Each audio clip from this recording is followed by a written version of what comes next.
ত্রয়োদশ জাতীয় সংসদ নির্বাচন উপলক্ষে কালবেলার বিশেষ আয়োজন আসন বিশ্লেষণ আপনাদের সাথে আছে মুজাহিদুল ইসলাম। বাংলাদেশ জাতীয় সংসদের ১০৬ নম্বর আসন সাতক্ষীরা ২ এই আসনের বিস্তারিত আজ আপনাদেরকে জানাবো। সাতক্ষীরা ২ এই আসনটির যে ইতিহাস সেটি একটু দুই ভাগে বিভক্ত। এর সীমানা কয়েকবার নির্ধারণ করা হয়েছে। ২০২৪ সাল পর্যন্ত সাতক্ষীরা ২ আসনটি সাতক্ষীরা জেলা, সাতক্ষীরা সদর উপজেলা নিয়ে গঠিত ছিল।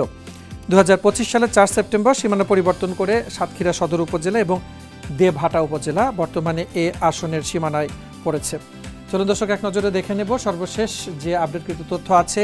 এই সাতক্ষীরা ২ আসনে মোট ভোটার আছেন ৫,৩৫,৬৫৪, পুরুষ ভোটার আছেন ২,৬৫,৯৬৫, নারী ভোটার আছেন ২,৬৯,৬৮৫, অন্যান্য ভোটার আছেন ৪ জন। এই আসনটিতে এবারে মোট প্রতিদ্বন্দ্বী প্রার্থী আছেন ৫ জন, স্বতন্ত্র প্রার্থী 0। প্রতিটি আসনেই প্রতিটি পর্বে আমরা যেমন জানিয়ে থাকি যে যারা প্রতিদ্বন্দ্বী প্রার্থী আছেন তাদের নির্বাচনী প্রতীক এবং তারা কে কোন দল থেকে নির্বাচন করছেন। দর্শক আপনারাও কমেন্টসের মাধ্যমে জানিয়ে দিতে পারেন যে কে হতে যাচ্ছেন এই আসনের বিজয়ী প্রার্থী। চলুন এক নজরে দেখে নেই।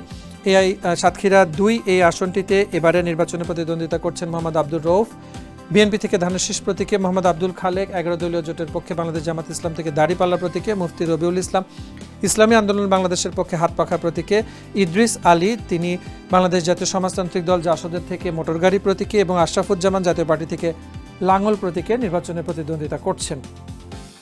১৯৯১ থেকে ২০২৪ পর্যন্ত বাংলাদেশে যে নির্বাচনগুলো অনুষ্ঠিত হয়েছিল সেই নির্বাচনের সময় রাজনৈতিক অবস্থান এবং বর্তমানের যে রাজনৈতিক অবস্থান সেখানে কিন্তু একটি বিস্তর পার্থক্য রয়েছে এবং ত্রয়োদশ জাতীয় সংসদ নির্বাচনের পরে বিভিন্ন এলাকা থেকেই অনেক নতুন মুখ সেই এলাকাগুলোকে প্রতিনিধিত্ব করবে, তারাই হবেন আগামীর বাংলাদেশের প্রতিনিধি। চলুন দর্শক এক নজরে দেখে নেই যে বিগত দিনগুলোতে কারা এই আসন থেকে নির্বাচিত হয়েছিলেন। ২০২৪-এ আশরাফুজ্জামান জাতীয় পার্টি থেকে লাঙ্গল প্রতীক নিয়ে এই আসনে নির্বাচিত হয়েছিলেন। মীর মোস্তাক আহমেদ রবি আওয়ামী লীগ থেকে নৌকা প্রতীকে নির্বাচিত হয়েছিলেন ২০১৮ সালে এবং ২০১৪ সালে। ২০০৮-এ এম এ জব্বার জাতীয় পার্টি থেকে লাঙ্গল প্রতীকে নির্বাচিত হয়েছিলেন।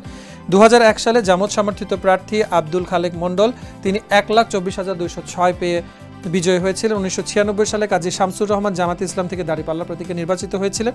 ১৯৯১-এও কাজী শামসুর রহমান এই আসনটি থেকেই নির্বাচিত হয়েছিলেন।